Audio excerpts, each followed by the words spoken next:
Well, we're about ready to raise walls. Now, to keep the wall from sliding off the edge, I'm nailing these pieces of 2x scrap to the rim. On this section of wall, we separate the double plate from the top plate a little bit. Then we raise it. Remember, be careful here. Lift with your legs, not with your back. You can see we already have the first section of wall up. You got it? Now, having separated the double plate from the top, these walls go together easily. The next thing I do is nail the two sections together at the lap. Okay. Well, sometimes you need to move the wall for endo, one way or the other. Just stick your hammer claw into the plate and lever it into position. When it's right, we nail the bottom plate to the floor with 1/16 in every stud space. The code doesn't require exterior wall sheeting on this house.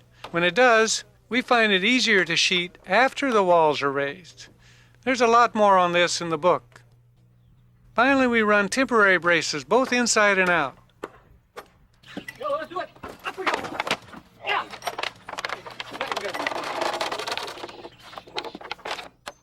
Temporary bracing on every wall is important. Nail enough braces on them so they won't fall over on you. All right, Joe, let's move it. You need more? Yeah, I think we're close. Hold on, let me check. No, it's a hair too much. Back off, Scooch. Yeah? Give me a little bit. It's a, whoop. Okay. We always need to keep our plates right on that inside chalk line. Sometimes you need a toenail to move it over.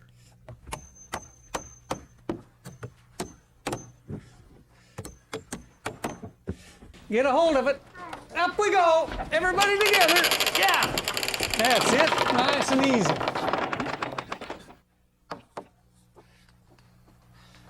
Actually, we didn't have much trouble with this long, heavy wall. It really helps to have some strong people. A couple other things that we did that made it easy. When we nailed this brace on, we left this through wall leaning out a bit, here 3-4 inches. That way, when we raised this butt wall, they didn't bind together. Sometimes, too, you have to cut back a 4-foot section of this double plate. We got it tacked on right here. Later on, we'll nail it up on top. It laps over this through wall, and the two tie together right there at the corner. Now, if we hadn't cut this double plate back, we'd have had a problem raising this wall. Let me show you on this model wall down here. Here's the way a double plate goes. It laps over 5.5 inches on this 2x6 wall so it can tie in. Now you'll see when I raise this wall that I don't go very far before I hit this cripple. It's all bound up. If it's a short wall, then you can rack it like this and you can get by. But this wall we just raised was a butt wall running from through wall to through wall. So we couldn't do that. That's why we had to cut out a section of this double plate and then erase easy. It's time now to nail this corner together. What we want is this top plate of the butt wall to join tightly with the top plate of this through wall. Well, that's going to be pretty easy because when we nailed in this stud, we held it back from the top plate about 1/4 inch right here. This allows these two plates to join tightly together. Most codes require that these corners be nailed together with 3/16. As we continue framing, we have to tear off these temporary braces. We knock it loose at that lower end, and then you can use your hammer as a fulcrum. It'll pop right off of there like that. We've got most of the exterior walls up, and we're building the interior ones. We frame and brace them in the same way as the exterior walls. When you're nailing channels together, sometimes that backing stud drops down into the pocket. Just pick it up with a 16, then nail it off with 3/16 on each side. Here I'm cutting blocking for the medicine cabinet. I push the board up against the stud and I cut it by eye. And then I nail the blocks at the right height. There's more on this in the book. The inside walls need double plate just like the outside ones, and you can see I'm holding this piece to one side of the channel. I want to show you now another way to brace these walls. Here we have a metal framing brace. It forms an angle, and we have holes here in it to nail it off. We lay it down on our wall diagonally, and we make a mark on the top plates and on each stud. Then it's simply a matter of making a saw kerf along the line, the depth of the brace, snaking the brace into that kerf, nailing it permanently at the bottom and holding it temporarily here at the top with a bent nail. These metal braces are a good alternative.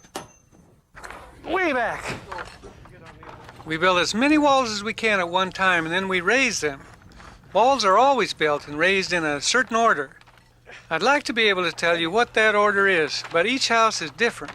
In general, we try to raise the long walls first, but in reality, it's one of those things you have to learn by doing. Let's go gently with this thing now. Let's pull it, again, we pull it back a ways, just lift it. There we go.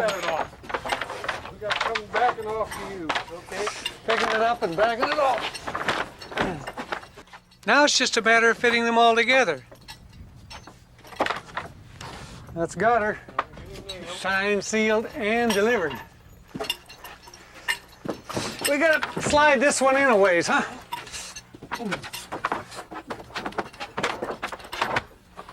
That's it. Up we go. The thing to realize here is that because these plates were fitted tightly together on the floor, they'll fit tightly now that they're raised. We make sure each plate is on its chalk line, and then we nail it to the floor. Well, let's raise it. We can't forget to raise the garage walls. Yeah. Raise these walls right up on the bolts. Okay. I'll have to lift her over. You got the wall? Yeah, I got it. Alrighty. Here we go. Then with a short piece of 2x, it's easy to shift them into place.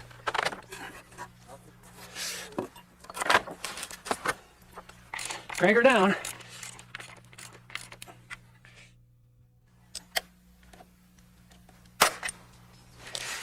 We're here working on this slab. Now, all of the bottom plates down here of every interior wall has to be fastened to the concrete. On the outside, it wasn't any problem. We have bolts there coming up through the foundation. Here on these interior walls, we can fasten them down with this gun. It's a powder actuated tool. It has a clip, and these blank shells fire a pin. Here's a pin. It's basically just a hardened nail with a washer on it. We load that gun by pulling the barrel forward, just like that, shoving it back. Then this pin goes in the end of the barrel, and it's ready to fire. It's important to remember that this is a firearm, and it needs to be treated with respect. Matter of fact, if you're working on a construction site, you need to have a license to operate this tool. So be careful of it. Protect others. And look out for yourself too. Wear protective lenses and put these on your ears.